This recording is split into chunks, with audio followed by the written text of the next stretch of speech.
Today I have Paula Glover with me, CEO of the American Association for Blacks in Energy. Welcome, Paula. Thank you. Thank you for having me.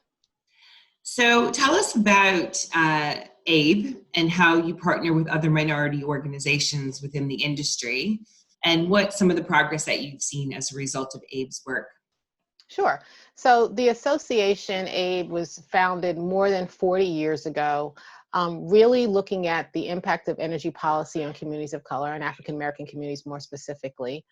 And then also working to increase the representation of African Americans in the energy sector.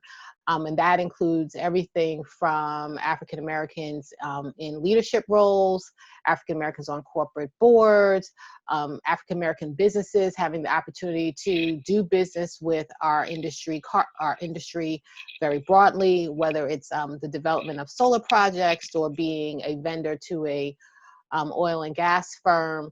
We're really focused on ensuring that we are represented in this industry across all sectors and all lines of business.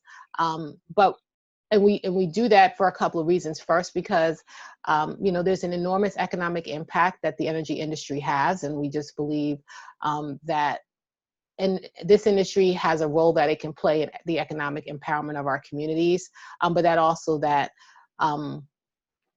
energy policy is something that's important for us to pay attention to, because our communities pay so much for energy and its services. So we really partner with organizations to do several things. First is really a lot around education, and really just informing people about how policies impact what they do, and informing organizations and companies who may be advocating for particular policies on what that impact can be, and helping them to kind of sometimes just see things a little bit differently in terms of the kinds of decisions that they like policymakers to make, and why we may feel strongly in support or against a particular policy because of its impact.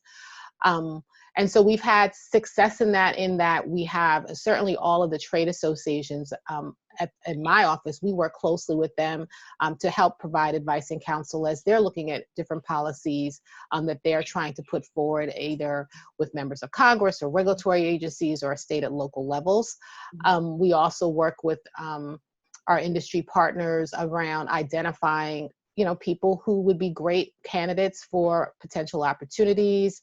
We offer a leadership development program that some of our companies have taken part in that allows their employees to get some professional development. And these are individuals that companies have identified as future leaders. And so really giving them some of the skills and the development opportunities so that they can move forward in their own organizations. And then with the U.S. Department of Energy, they have an equity and energy program. It was previously called Minorities in Energy. And we've worked with them in everything from identifying ambassadors, but also just getting the word out about what equity and energy means, why is it important, and how do you bring in more communities into our discussions around energy. From what I understand, AABE has worked closely with the DOE, so the Department of Energy, on its Minorities in Energy initiative as well. We've also done some things around business development programming for minority entrepreneurs. What's been the progress as a result of this partnership?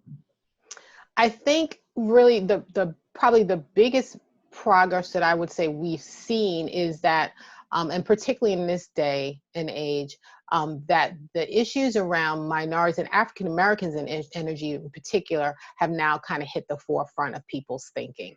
I think, 40 years ago, and for a lot of the time when we first started, we still aren't really a very well-known organization, but it's really hard to get on folks' radar screen in terms of what your mission is and making people see how that might be relevant to the work that they're doing.